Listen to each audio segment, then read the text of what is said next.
It's in the 1940s on a farm in Portage, Manitoba.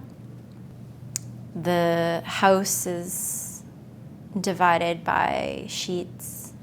That's all we have in terms of walls and private space. It's essentially one room that's shared between the family.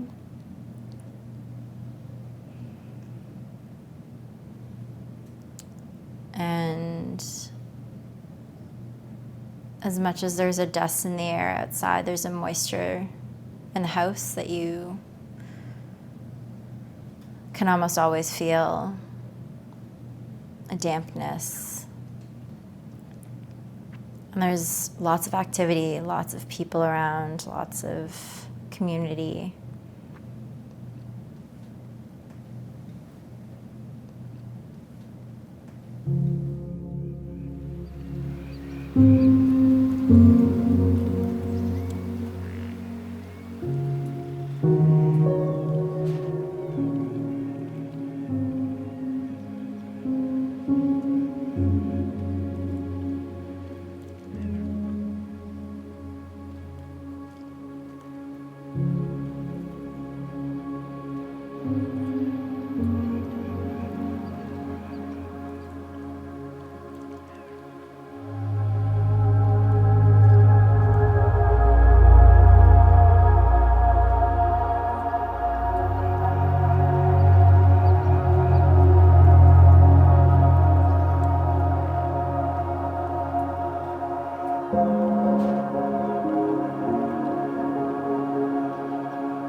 Being in the fields, like the task is always at hand. There's always something to do. And so there's this looming sense of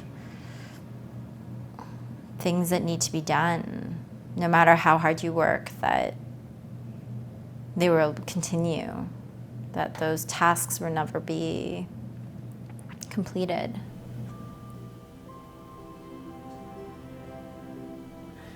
What do you think life was like? I remember my mom telling me the story of my great-grandmother, who had to chop beets. She chopped the top and the bottom off, and that was her only task all day for 8 hours a day, and she would fall asleep doing it. So to me, I've been taught that that's not fulfilling, and so that's why I use the word mundane. I don't know if that's true for how they experienced it. Yeah, I think it was also a lot simpler. I think that life was focused on survival, and that's why my grandfather made the choices he made, solely from survival.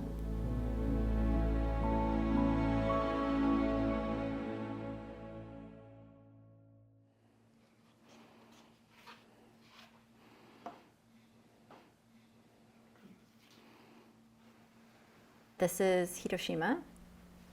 That's after the bomb.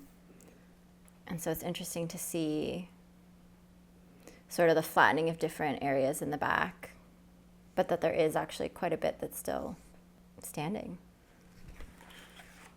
This is actually Hiroshima, like full flatten. So that's what they would have come back to.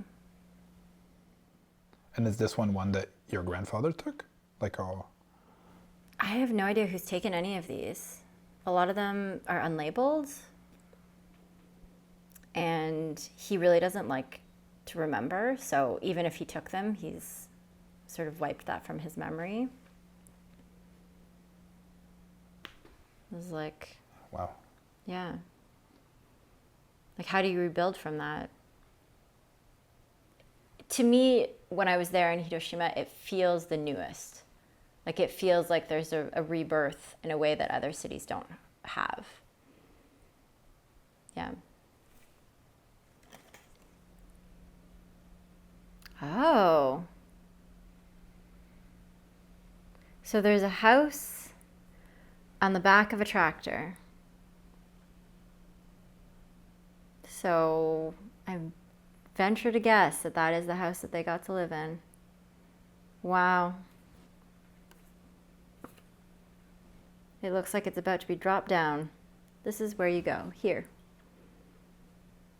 The other thing about my grandfather's journey is that he ended up having to be the man of the household really young, and in a time where it was probably particularly scary to be the male of the household.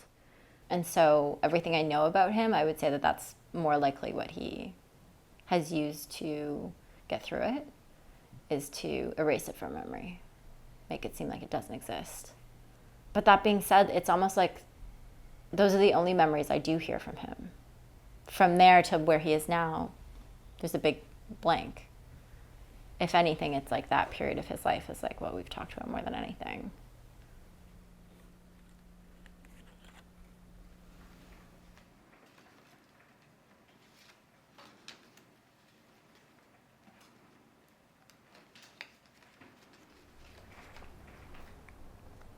I never found my place as a kid. Well, in Manitoba, there was few friends that was close, but because it was wartime and you were Japanese and Canada was in war with Japan, so you were discriminated. That's the kind of life that I grew up with.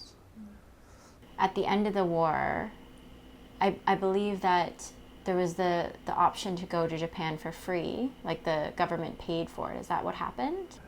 They took the farm that they had, so mom had basically had nothing. That nothing was hers no more. She had nowhere to go. So she went back to Japan to her sisters was there. Her two brothers were still there. You know, from her point of view, she went to Japan relying on them. And would you say that you felt a greater sense of belonging in Canada? No, not exactly belonging.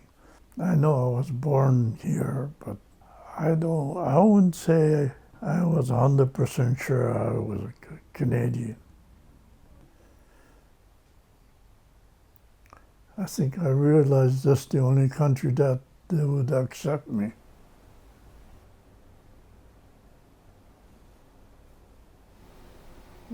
And now do you feel like there's somewhere you belong? Yeah, well, I would say this is the place I lived the longest.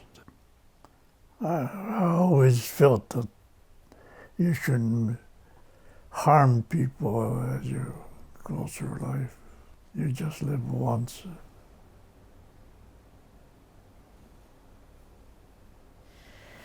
I think one of the main discoveries I had with that conversation was how much he let circumstances happen to him in his life. I was asking him specifically, like, where did you choose to go after that? What kind of job did you choose after that? And he was just like, I went here because I knew I could get a job. I went here because I knew I could get money. And I found that really surprising because I know my generation and my life, I've been able to make choices based on my passions and the things I really want. And so hearing that he didn't even really consider that it was just such a logical choice based on what was available at that time was really disheartening. And I think I had more appreciation for the choices he made to be able to support his family and support himself and the hardships that he went through.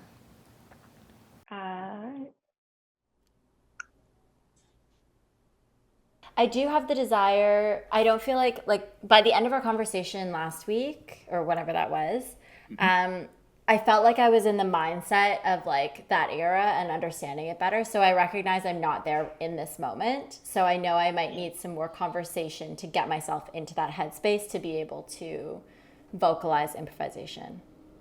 Maybe as a beginning place for whatever improv you'll do as you move is if you're thinking of your grandfather's story and experience, right?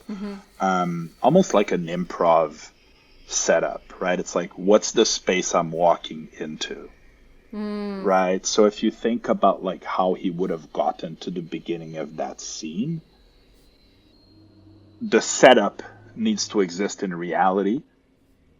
And then what happens in that setup, that's what you get to invent, right? Because you do have those markers, right, in his story. That's like, okay, this happened and then this happened and this happened. But what you're inventing is the actual experience in the middle.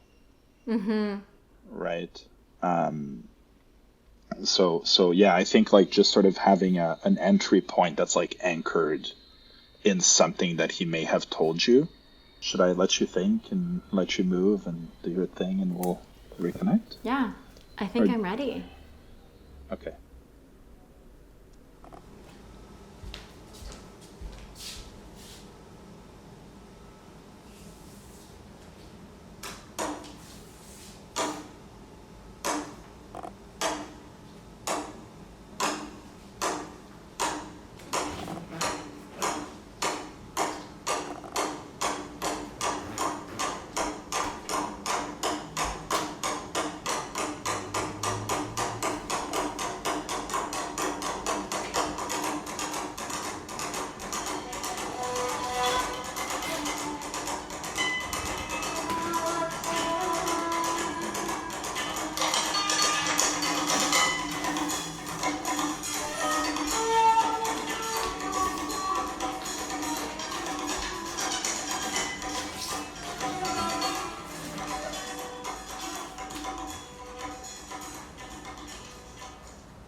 What do I know about my life? I know I avert my eyes. I wrap my kimono around my shoulders as a way of hiding.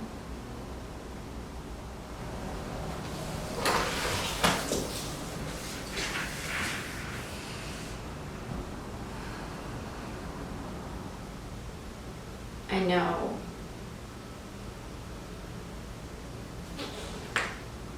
not to cause ripples in an already thrashing and unsteady ocean.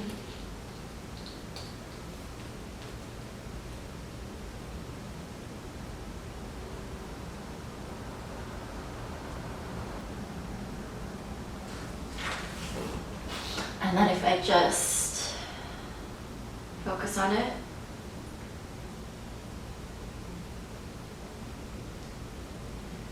if I just keep turning it over,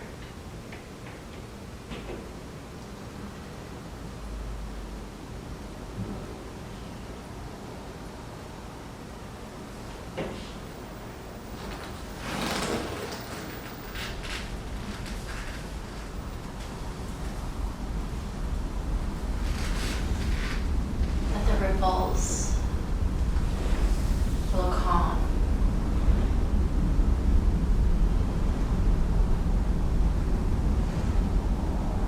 The tides will change.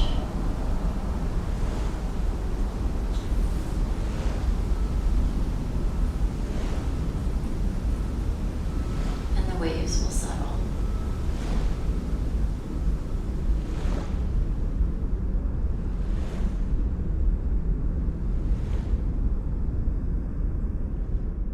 I started rehearsal with sitting down and watching videos from the 1940s, 1950s.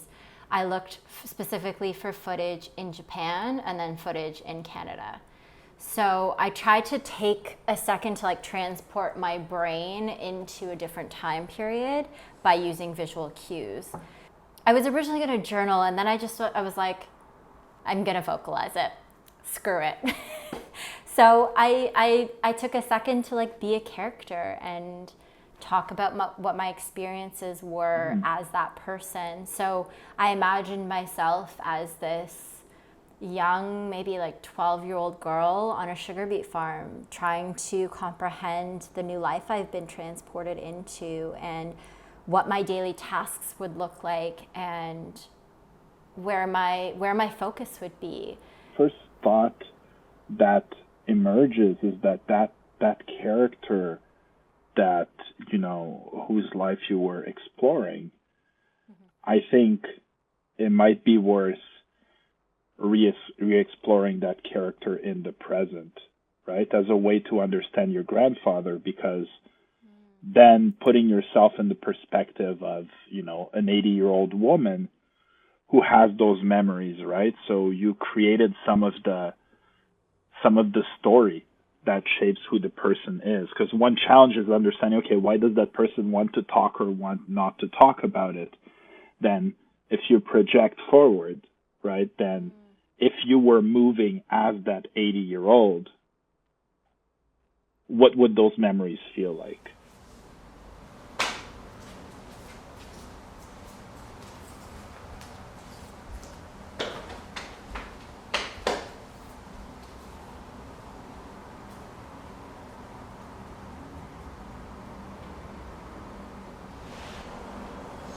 Today I sat with the thought of who is this young girl, and it became very apparent to me that it's like she's part of me, but almost like a different version.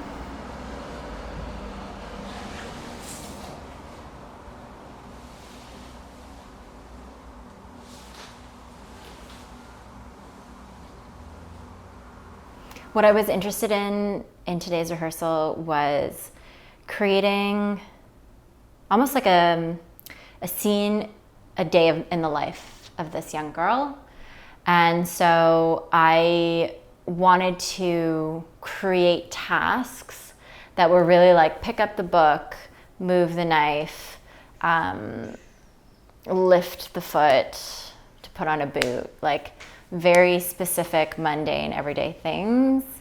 And it's almost like flashes of those. So it was quite quick in pace and from one thing to the next. And it's almost like the stage like comes up and I'm like already like doing those things. Like it's almost like packing my bag for school, that I'm just like hammering out the things that I do every day. So that clarity in the start felt really great today.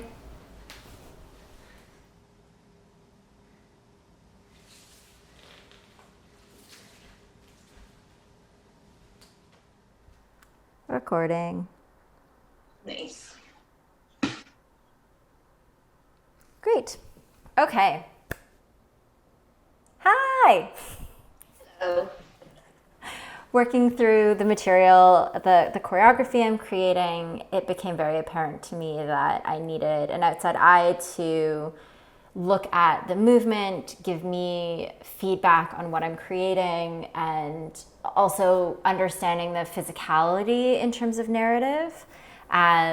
So, of course, I thought of you right away as our longstanding relationship. I feel that there's a connection and a trust that has taken us a long time to build, and I would love for your input on this piece. So, yeah, thank you so much for joining in. Thank you for asking. Mm-hmm. Absolutely. What would you say, like, the main question or the backbone of things I cannot avoid saying?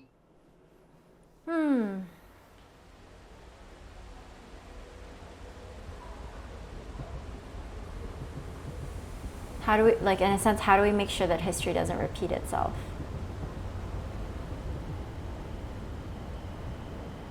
How do we learn from our mistakes, and how do we recognize the past to build a more constructive future.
That was the most frustrating day yet. My mood from the day really trickled into rehearsal, that I was feeling really frustrated, and I tried to improvise to get some of that like anger out. And yeah, I think my worry is really high that I'm not producing movement fast enough and at the quality and the vision I see. I took a workshop on being mixed and the lived experience of mixed people, and I think that's like really weighing heavily on me today. Like,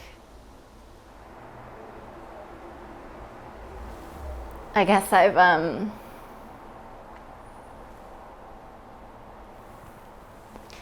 sacrificed what I know to be true for myself to be more normal to someone else. Instead of improvising and letting myself be real, that I've allowed the score to take over of someone else's plan.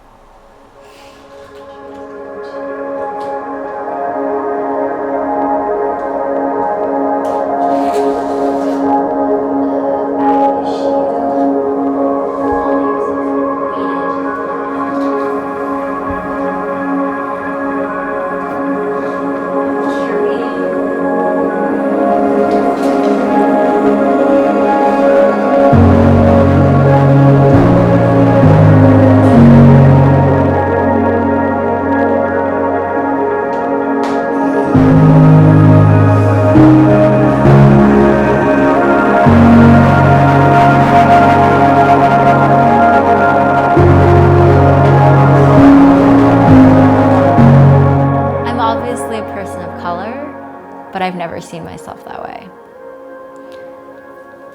And this time has been so big in discovering that. I don't know that I would have had a chance to really understand that prior to the pandemic. Like I talked about, that pause button, that time that has been created for me to take a step back and listen differently than I ever have. I realized how much I've been oppressed, and I've been oppressing myself. So I think that's had a massive impact on what stories I want to tell and how I want to tell them. In naming the things that I do to oppress myself, naming the norms that I try to fit into. They will always exist. We've all grown up in a patriarchal, ableist, heteronormative society, and those things are ever present. We can't just flip a switch and they're gone. Because of the society we live in, the first knee-jerk reaction we're always going to have is those things. It's going to be white supremacist, it's going to be patriarchal, and it's about listening for what the second impulse is after that. That's important. That it's okay that the first impulse is that as long as we're listening for the second thing. I grew up in a very white neighborhood, and I remember the very first time I went to school, how much I felt like no one knew me. Like, everyone thought I was so weird. It was so apparent to me how different I was the very first time I walked into kindergarten. And I feel like from that moment forward, all I've done is try to like fit in. And it's been years of that. And so my artistic practice now of discovering how much energy I've put into trying to match that narrative, it's exhausting. I don't want to be a part of that anymore. I don't want to perpetuate that for myself, and I don't want to perpetuate that for anyone else. The amount that we are bombarded with images of what the standards of beauty is, I think that's why I was so transfixed in trying to make my work beautiful to that standard. Now it feels like the desire for beauty in my work comes from my Japanese background and like the Zen practices of recognizing the simplicity and the beauty of that simplicity. But now that feels like so much more empowering, recognizing that comes from my roots as opposed to fitting into a norm that I can't ever be.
So I feel like I broke through some barriers that I was working through last time.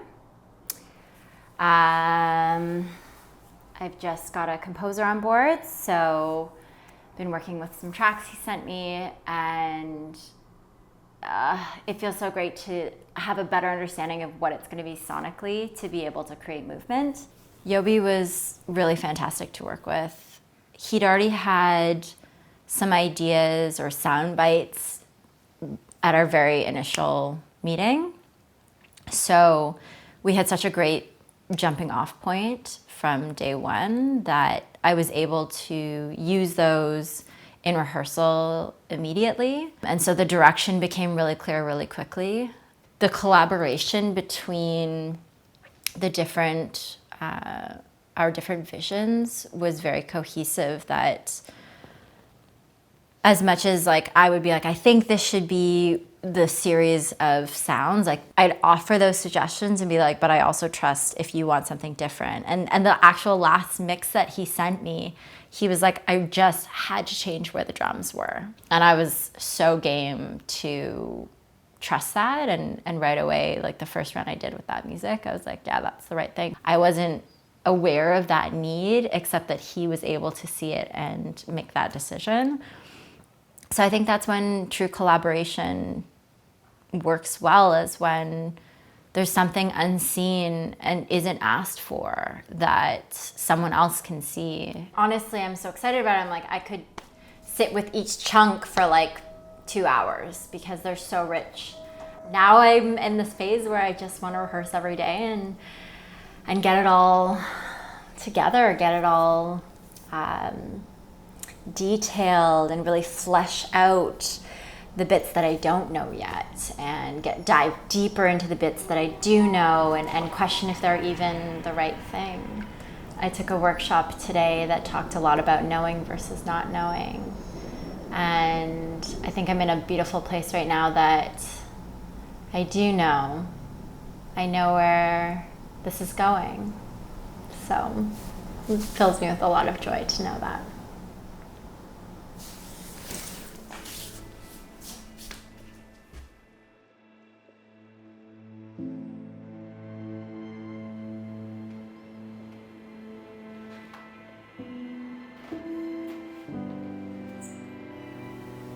Let's talk a little bit about the technology aspect of this.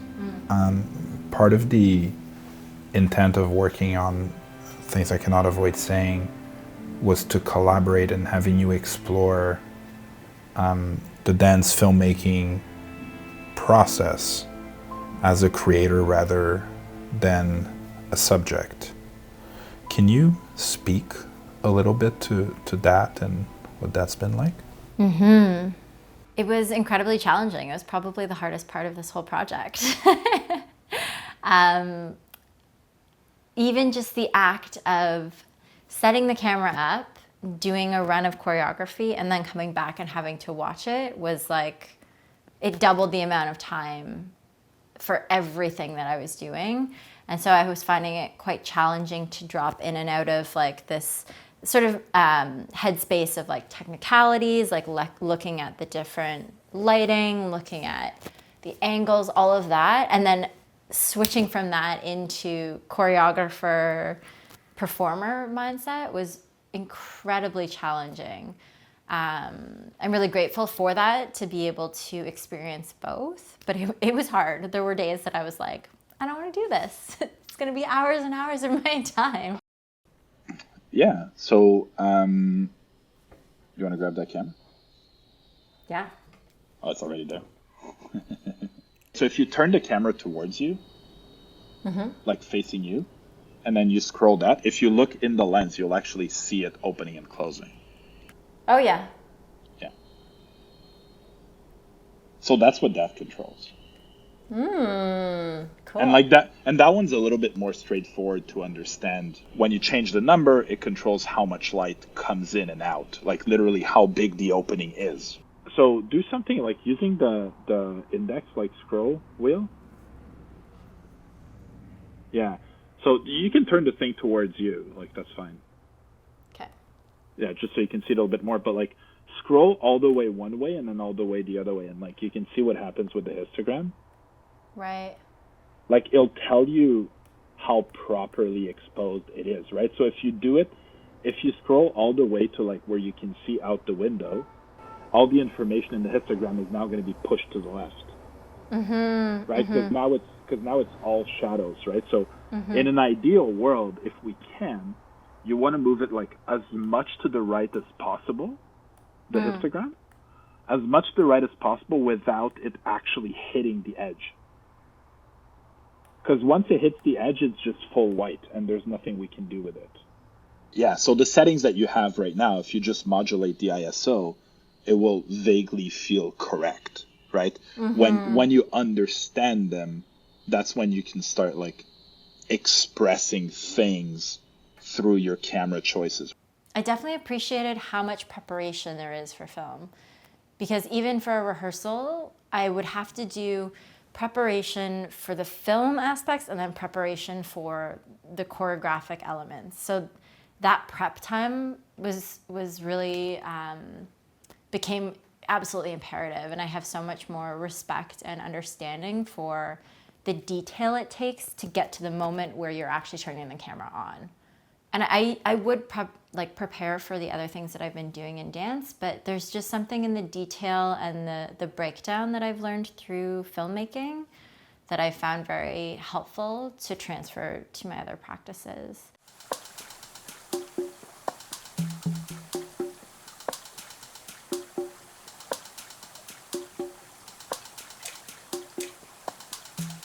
Today I tried to revisit a lot of the material that I've created so far. So I rewatched all of the videos.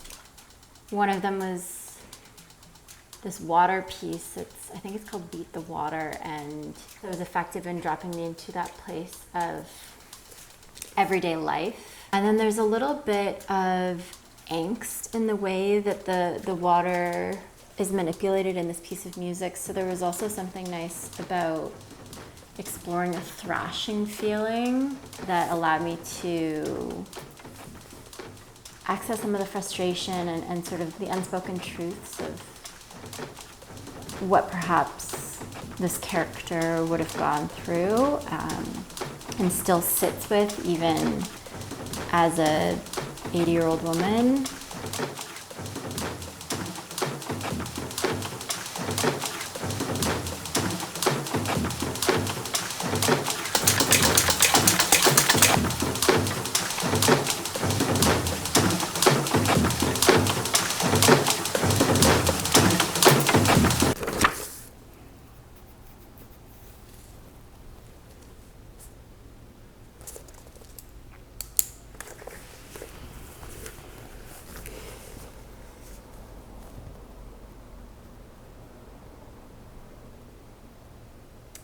It's interesting to take note of how much material I already have.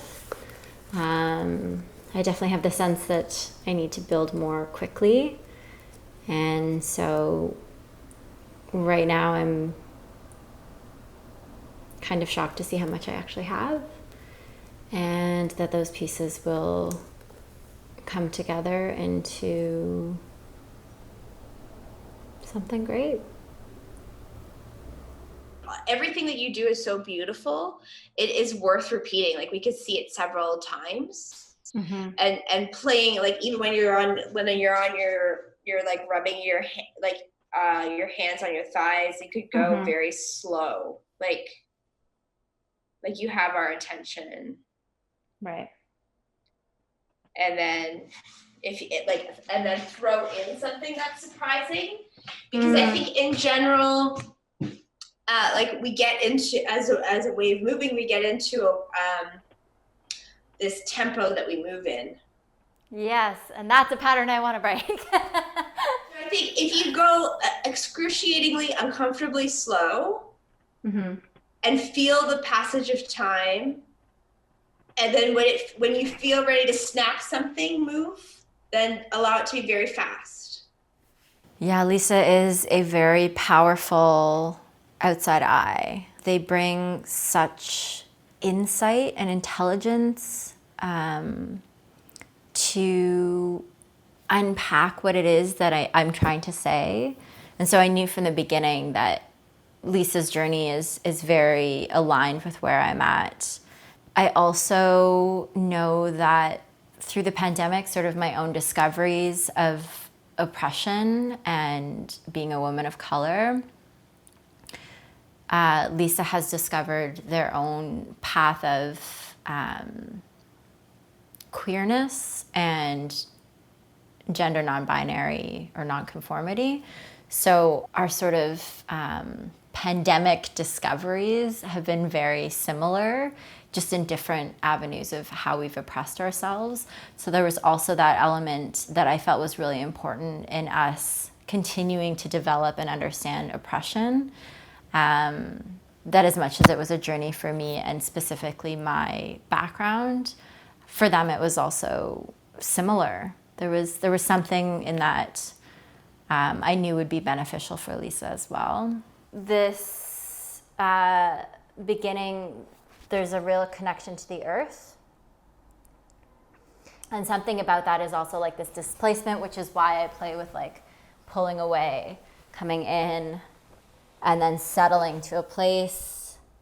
A lot of these gestures came from speaking through what she was working through. I'm just curious about the moment you let your hand leave the earth. Because it's so powerfully rooted there. And the movement's so gorgeous of you sliding. For me watching, it feels like, oh, like why is it okay for that to release there? And it feels so powerful as the viewer. And I think that it could be another climactic moment if you give it maybe a bit more attention or time.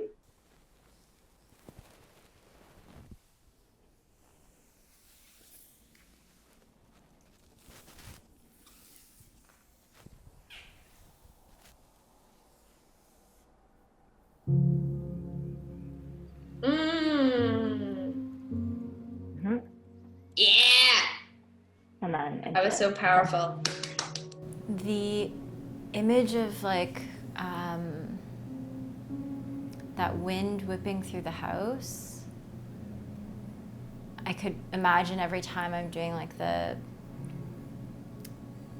section where I'm like moving things, chopping, completing tasks, I could always feel that like wind across where I am in the kitchen, where I am in the house, and the breeze that would blow through the house. So as much as possible, I tried to visualize literally picking something up or putting it down, and that was the impulse for the movement. And every time I was doing the movement, aiming to get myself back into that visual headspace. And I think the text, vocalizing the text, really allowed me to do that. Allowed the images I was having internally to come out in another fashion and marry the movement, the text, and the imagery into one full sensation for myself.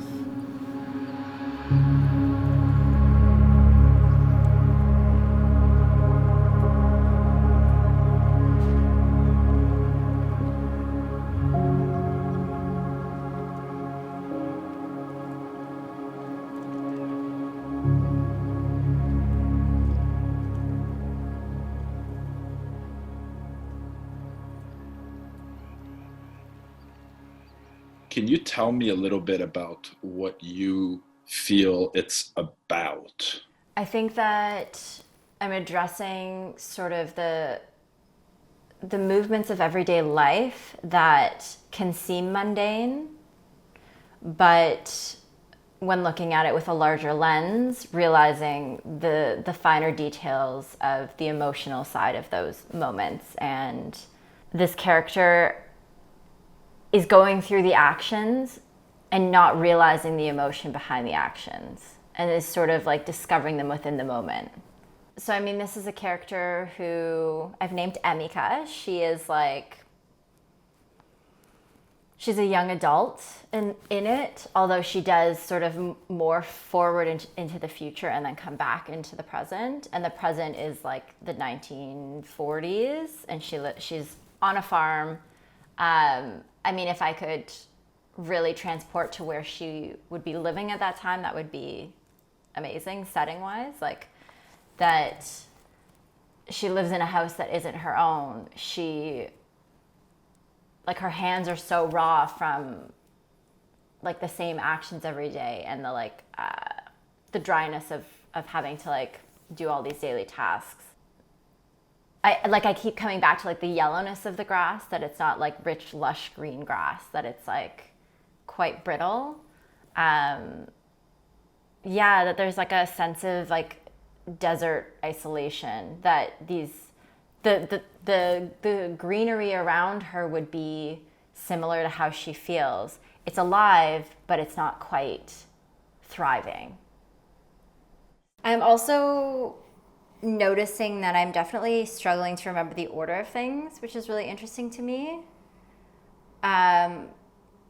Potentially because the piece is so emotionally driven that if I get, it's almost like the opposite of what we were talking about yesterday, that if I get too into the emotional, I can't remember the physical, or the physicality doesn't come. So it's really interesting having even like done some run throughs and noticing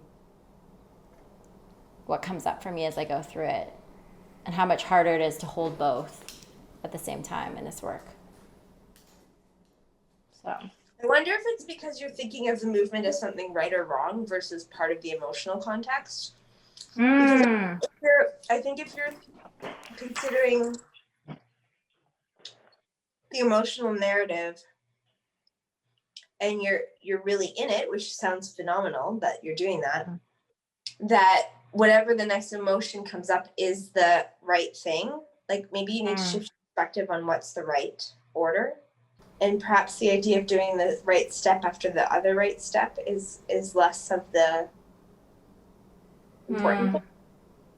it's almost like actually getting lost in the emotion.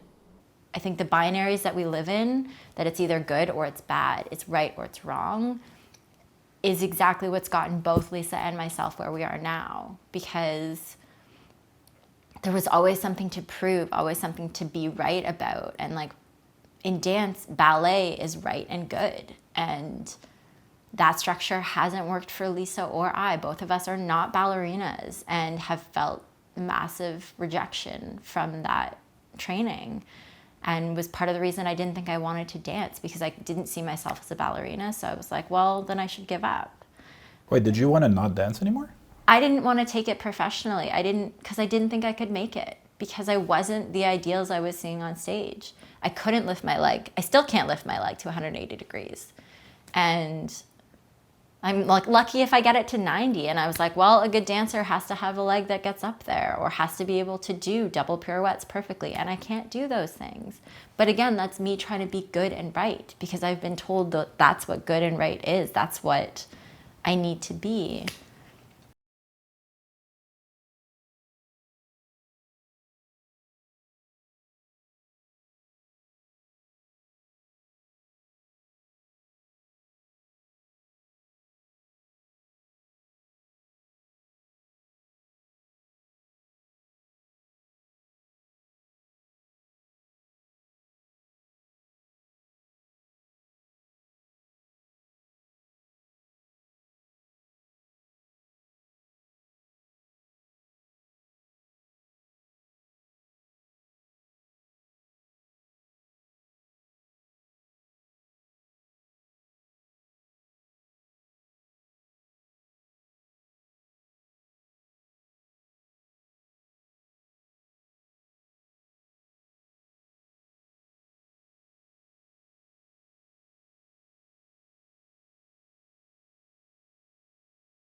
Oh my god.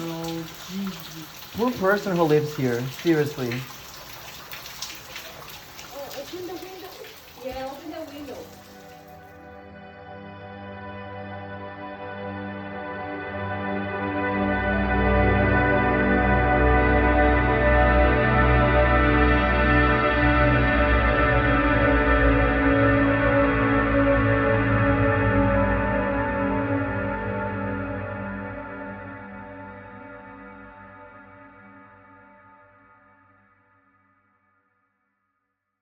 The pipes burst essentially in my apartment.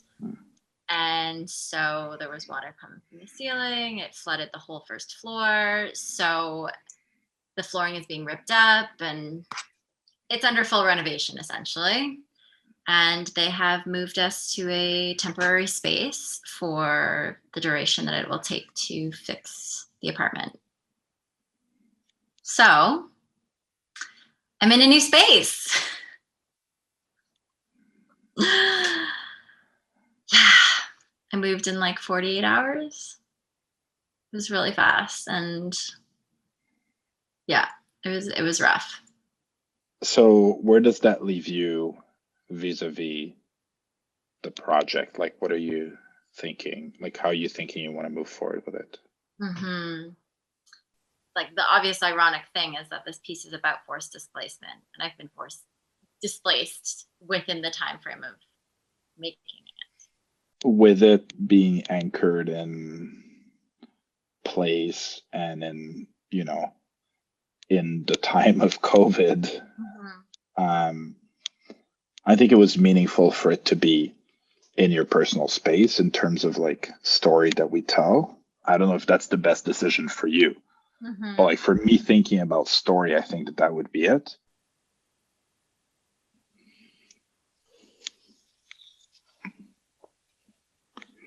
So I feel like what would be helpful then is if I can show you the potential spaces to perform here in my current temp space. Yeah, for sure. Yeah, because that's not bad. You could do something. You could do something in this axis there, like for your wide shot, and then you still have the light kind of coming from the left side, if you will. Like this is essentially the same geography. Like there's definitely options. Like looking at it, I'm like I can help you translate it. I know it doesn't feel comfortable. That's the thing. No, I definitely don't like it. And then I think it's also just the actual discomfort of like the displacement that like I don't want to be in this space. I want to be in my space. If I'd wanted to rent this apartment, I would have looked for it and rented it. As we're talking, it's just looking at it, I'm like, because of that, is that where it needs to happen? Can that, like, it feels weird and it will feel weird when I perform. Like, can you use that? Every time you've asked me about like, hey, how about if I do this that way, I do this way? It's like, I don't know, it's whatever you want to do, right? I mean, like, you're an artist and I'm an artist, and we get to create the worlds that we want to create in the ways that we want to create them, right?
I can't help but feel incredibly frustrated.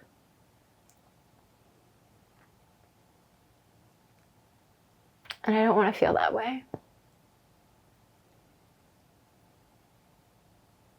I know it's so much more about the discomfort of moving and the invasion of my personal space, my personal stability.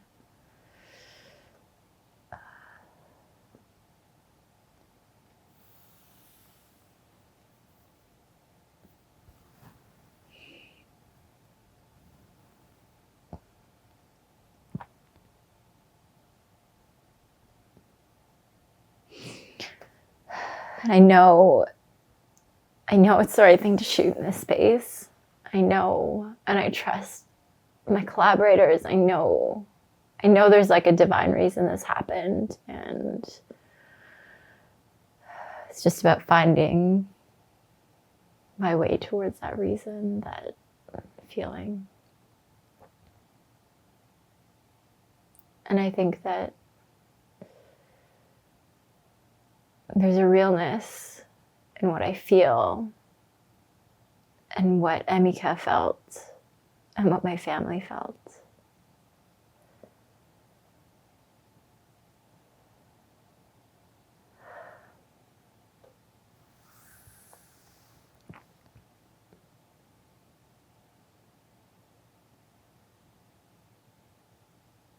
And I think, just like them,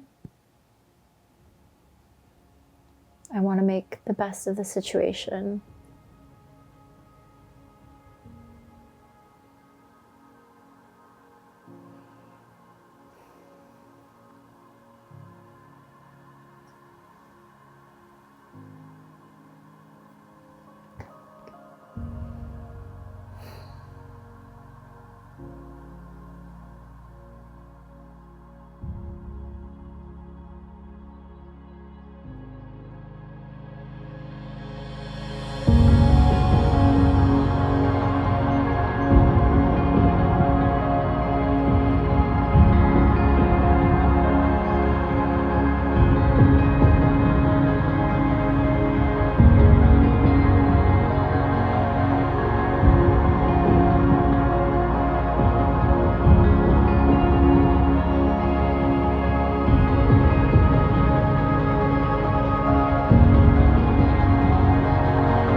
I know this soil.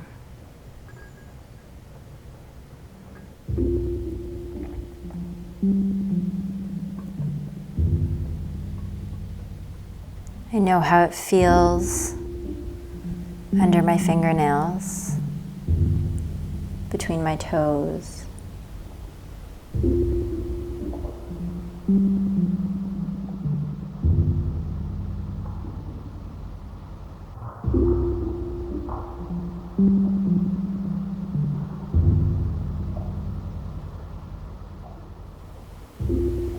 I sit, I think, I contemplate. How did I get here? Where will I go?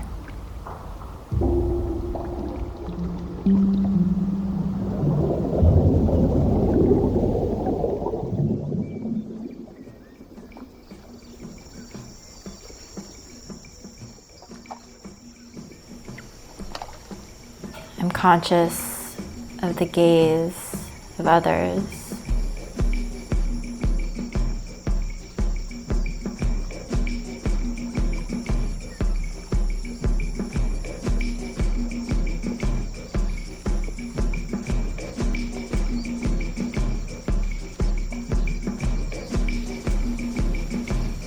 Trying not to create ripples.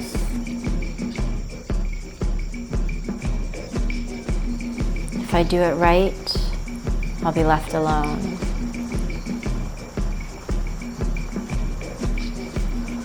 So I just focus on the soil, unturning the earth over and over.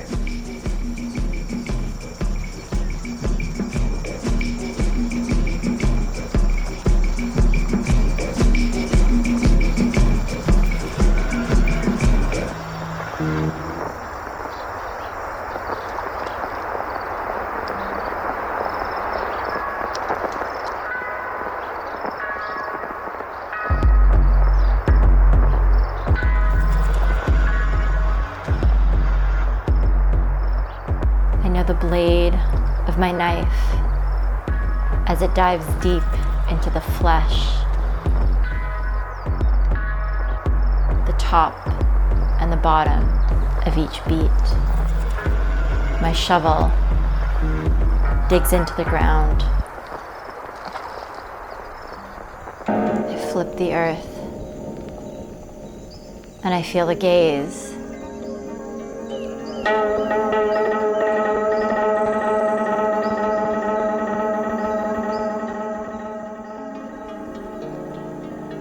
I wrap my kimono around me in hopes of averting those eyes.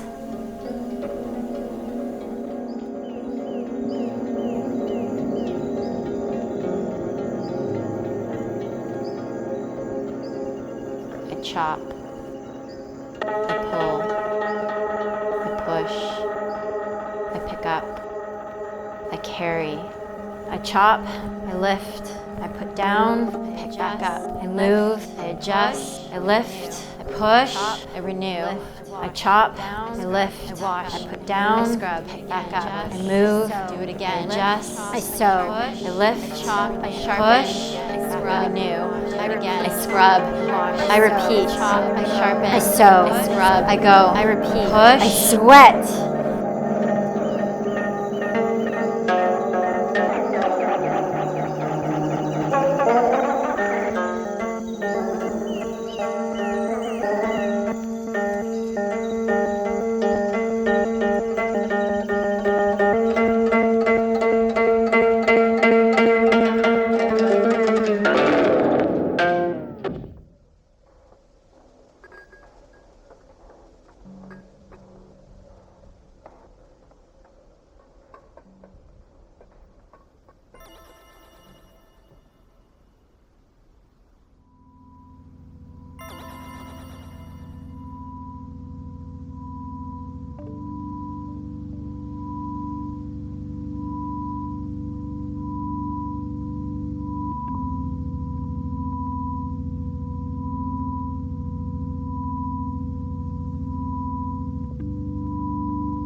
When you darn a sock,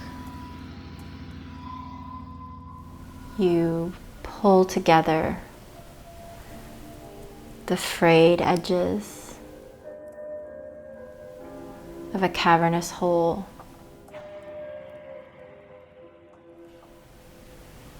Erasing the emptiness.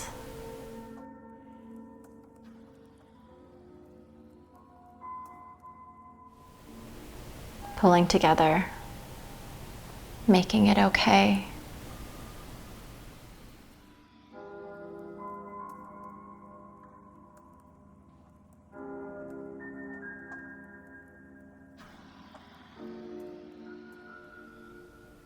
These hands that hold yours hold a past.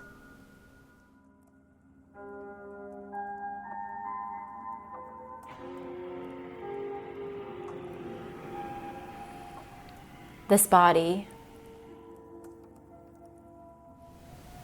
history.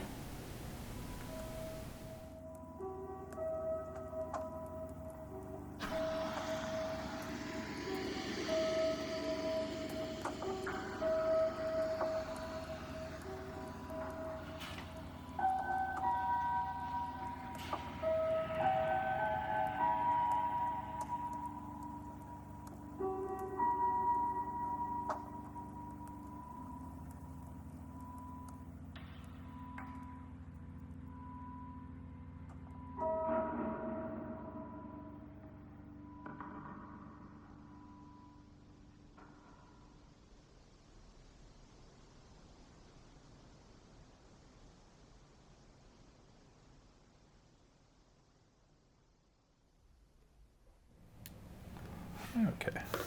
I think this is our last conversation on camera.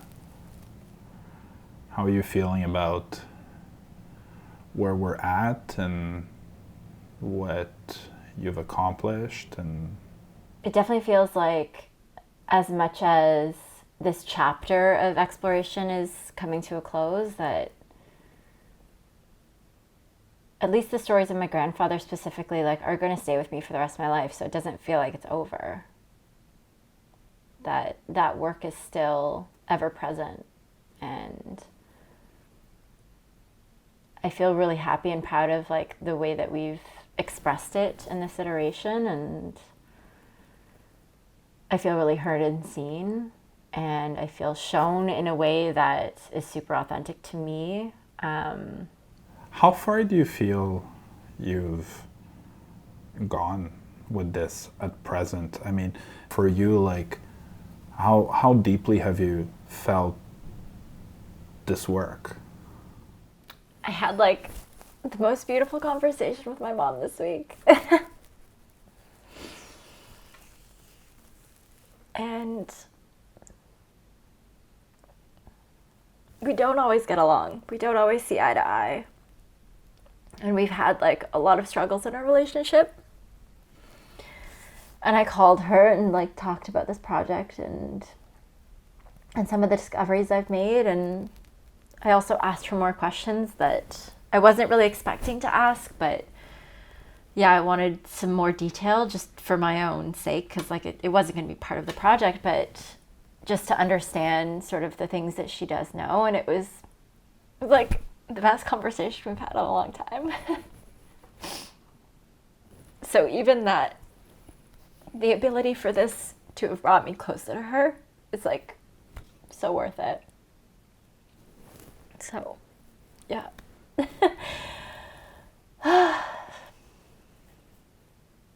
What has it been like for you to create art amid a pandemic?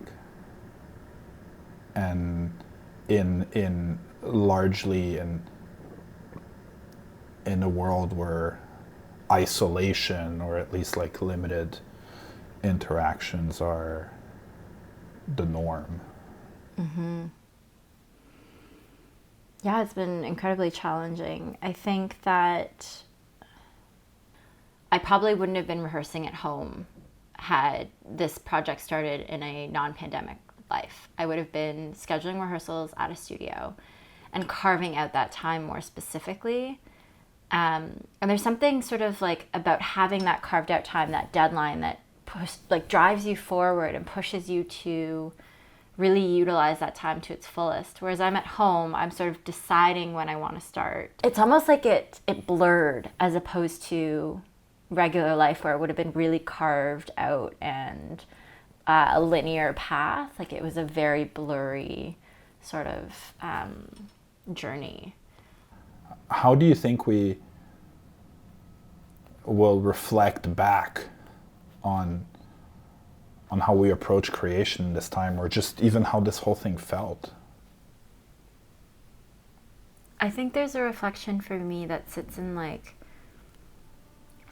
the idea that this was a specific kind of limitation or confinement on the way that we're living.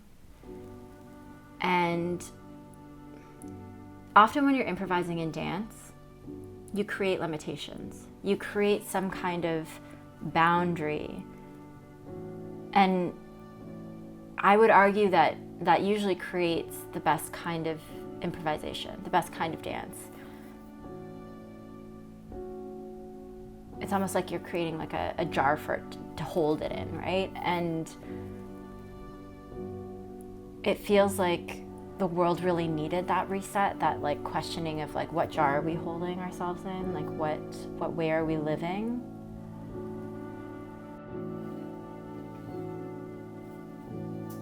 The performing arts sector is one of the first to close, and it'll be one of the last to open. So really sitting with that truth has pushed me to question what are the things I want to do to keep my practice long term, to create sustainability and longevity in dance. So all the choices I'm making are really to fuel that long-term practice. So filmmaking for me was a way to continue performing. Yeah, I feel very fortunate that creativity and curiosity are so central to what I do already, that having an opportunity like this to push outside even the creativity that I usually am has allowed me to expand myself so much. How have you felt through this? I've totally experienced the highs and lows. I think now, almost 10 months in, I've been able to find more stability overall. Not perfect stability, but more so. I think the two things that have affected me the most are like high levels of anxiety and high levels of loneliness, that for the main portion of lockdown, I was living by myself and really trying to only go out once a week, maybe twice a week max. And the desire to see people and connect was so strong, especially in those first couple months, and still is. Like, I find it incredibly challenging to spend so much time alone. I think it's allowed me to have a new understanding of what an enriching relationship and connection looks like.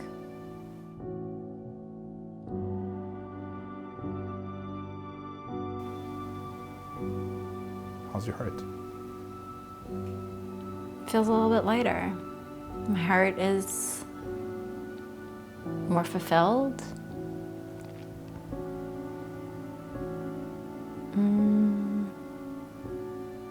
And it's more connected. I think I've given myself so much more permission to feel what I'm feeling. And so it's connected to not only my own inner sensations, but then it's connected to those that like really have a resonance with that. So like my grandfather, for example, or yeah, just recognizing who it is I want to be around that like make my heart feel good.